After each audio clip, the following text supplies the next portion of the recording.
là là là là là, mais qu'est-ce que c'est dur d'être une maman! Mais c'est génial aussi, évidemment. Assalamu alaikum. Alors aujourd'hui, j'ai envie de parler de la maternité. Alors la grossesse, etc., j'en parlerai certainement plus tard, mais la maternité. En fait, être maman, c'est merveilleux. Et c'est aussi très, très difficile. Alors, il y a tellement de choses qui se passent. Alors déjà, première chose à savoir, c'est qu'on est très mal renseigné et très mal accompagné. Et c'est la raison pour laquelle aujourd'hui, je suis en pleine réflexion sur qu'est-ce que professionnellement parlant je peux faire pour apporter aux femmes, parce que j'ai eu énormément besoin d'être accompagnée et je ne l'ai pas été. Je ne parle pas de mon entourage. Au niveau de mon entourage, j'ai été très accompagnée, très soutenue, vraiment même très écoutée. Franchement, je me suis sentie vraiment très très bien grâce à mon entourage. Et vraiment, Dieu merci ils ont été là pour moi, pour que je puisse me remettre en forme, même si je ne suis pas totalement remise encore. Je tiens à le préciser parce que physiquement parlant, je ne suis pas du tout encore au poids de forme et au stade où j'ai envie d'être. Mais ça, c'est un travail que je suis en train de faire.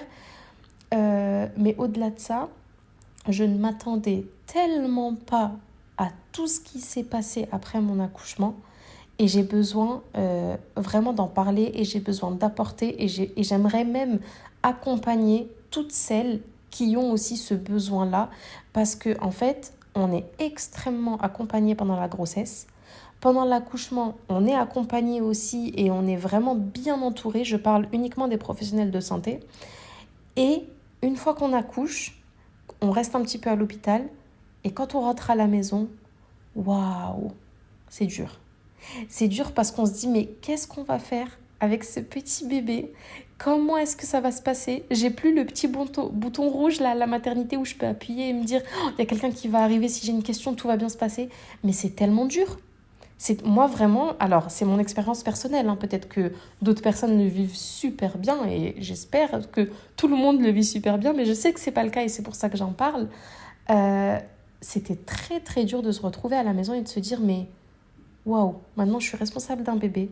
Il faut que je m'en occupe tout le temps. Il faut que je m'occupe de moi. Il faut que je m'occupe aussi de mon mari parce qu'on reste quand même un couple et il ne faut pas laisser le couple de côté. Il faut que je m'occupe de la maison. Il faut que, enfin, mon mari et moi, il faut qu'on s'occupe de la maison. Il faut trouver un rythme. Il faut que ça se passe bien. Il faut. Et tout ça, alors déjà, charge mentale énorme. Ça, c'est la première chose. Et en plus, on n'arrive pas à tout faire. Et très franchement, ça a été un chaos. Pour moi, hein, je l'ai vécu comme un chaos incroyable. Alors, il y a eu énormément de positifs et il y a eu énormément de choses qui se sont bien passées et il y a eu énormément de choses que j'ai voulu préparer en amont à travers des discussions pour l'organisation postpartum, etc., etc. Donc ça, heureusement, il y a plein de choses qui se sont mises en place. Maintenant, je trouve que, et là je vais appuyer uniquement sur l'aspect physique, je trouve que physiquement parlant, on n'est pas du tout accompagné. Moi, je pensais que j'allais accoucher et que ça y est, c'était la fin. Waouh, trop bien, je récupère ma vie, je récupère mon corps, ça y est, je suis plus dépendante de ce bébé qui est dans mon ventre et je peux faire ce que je veux, je peux marcher, je peux bouger, je peux faire, mais je pouvais rien du tout. Je ne pouvais vraiment rien dire. C'était tellement dur. J'avais mal partout. Partout. Mais vraiment, j'avais mal. Alors, j'avais même fait une liste à ma médecin généraliste et je lui ai dit, alors voilà, j'ai mal là, j'ai ça. Et je voyais, alors je parle que du physique, hein. Là, on parle plus du tout de la vie quotidienne, etc. Je parle uniquement du physique et de comment je me suis sentie physiquement parlant après cet accouchement.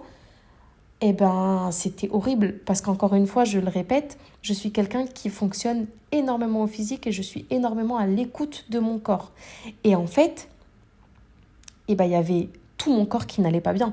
Alors déjà, il faut savoir que quand on accouche, on a une chute d'hormones incroyable. Et si je ne dis pas de bêtises, je m'étais bien renseignée sur le sujet, pendant la grossesse, on a une hormone qui fait que tous nos muscles, toutes nos articulations sont souples pour permettre au bébé de descendre dans le bassin et de sortir et de pouvoir accoucher sans que, même si ça fait déjà énormément mal l'accouchement, c'est pour que l'accouchement se passe bien. Donc on a cette hormone-là qui fait que ton corps est, on va dire, utiliser le terme de façon grossière, ton corps est élastique. Voilà. Et quand on a cette chute d'hormones et ton corps n'est plus élastique, bah bonjour les douleurs aux articulations. J'avais mal partout. Alors déjà, il faut savoir que pendant la grossesse, j'ai pris, il me semble, 22 kilos. J'avais perdu 10 kilos parce que j'avais fait de l'hyperémèse gravidique, chose d'ailleurs qui est très peu connue et très importante. Enfin, il faut en parler. Mais ça sera un autre sujet sur la grossesse. Donc j'avais perdu 10 kilos et derrière j'ai repris 26 kilos. Et donc du coup, j'ai 16 kilos en plus par rapport à mon poids de forme. Et vraiment, une fois qu'on accouche, on les sent. Parce que quand on est enceinte, on marche un peu comme un pingouin, on sent pas forcément que ça fait mal, etc. Même si on a des douleurs, bien évidemment, mais on se dit, quand on va accoucher, ouah, trop bien, j'aurai plus mal. Mais pas du tout. Pas du tout. Je suis actuellement, j'enregistre ce podcast actuellement à presque 8 mois postpartum. Là, j'en suis à 7 mois et demi postpartum. Mais j'ai encore mal. Quand je me réveille, j'ai extrêmement mal sous la plante des pieds déjà parce que mon corps n'arrive pas, mes pieds ne supportent pas le poids que j'ai actuellement. Donc ça, c'est la première chose. Et en fait, j'avais fait ma liste avec toutes les douleurs et toutes les contraintes que j'ai eues après l'accouchement. La liste est longue, hein. Donc je pense que je ferai un autre podcast pour tout détailler si réellement ça vous intéresse. Mais voilà, je trouve qu'on est trop peu accompagné et il y a trop peu de choses qu'on connaît. Et malheureusement, c'est très compliqué de s'y retrouver. Et en plus, il faut savoir que même quand on est accompagné, il y a énormément de choses à faire dans son quotidien pour pouvoir aller mieux. C'est-à-dire qu'il faut prendre le temps de se masser, il faut prendre le temps de faire la rééducation du périnée, il faut prendre le temps de faire telle et telle chose. En fait, à chaque fois qu'on va aller voir un professionnel de santé, il va nous dire « voilà, il faut faire ça à la maison ». Il faut vous entraîner à faire ceci, il faut faire comme ça, il faut essayer de vous reposer, il faut ceci, il faut... Ouais, mais il y a un bébé à la maison qui m'attend. Alors déjà, quand je viens au rendez-vous, il faut laisser le bébé quelque part, ça c'est la première chose. Donc c'est toute une organisation. Et au-delà de ça, quand on nous dit il faut, ouais, c'est super. Mais le problème, c'est que quand on rentre à la maison, il faut aussi plein d'autres choses pour ce petit bébé et pour la vie de manière générale. Donc voilà, donc je trouve, pour conclure, qu'on est très peu accompagné sur le postpartum. Alors, il y a 2 applications importantes qui vraiment m'ont énormément accompagnée, plu et aidée. Donc, c'est l'application May, M-A-Y, qu'on peut retrouver sur les réseaux sociaux. Et c'est pas du tout un partenariat ou quoi que ce soit parce que je suis pas du tout dans ça actuellement. Mais voilà, c'est une application qui vraiment m'a fait énormément de bien. Et l'application Grossesse Plus et quand après on accouche, Bébé Plus. Donc voilà, et il y a aussi une page qui s'appelle WeMom, donc W-E-M-O-M-S. WeMoms, je crois. Donc voilà, ça en tout cas, ça a vraiment été des plateformes qui m'ont énormément aidée, qui m'ont donné énormément d'informations et vraiment je me suis sentie beaucoup moins submergée grâce à ces applications-là parce que leur contenu est vraiment top. Donc voilà, ça c'était pour la partie pratique pour les personnes qui sont en postpartum et qui sont enceintes et qui aimeraient avoir quelqu'un ou quelque chose ou peu importe, enfin bref, des conseils. Voilà ce que je peux conseiller au jour d'aujourd'hui, ce que je connais au jour d'aujourd'hui, mais j'aimerais tellement en apporter plus et on n'en reste pas là. J'arrive plus à parler. On n'en restera pas là. J'ai réussi. Assalamu alaikum. Je t'invite à t'abonner, liker, partager et commenter.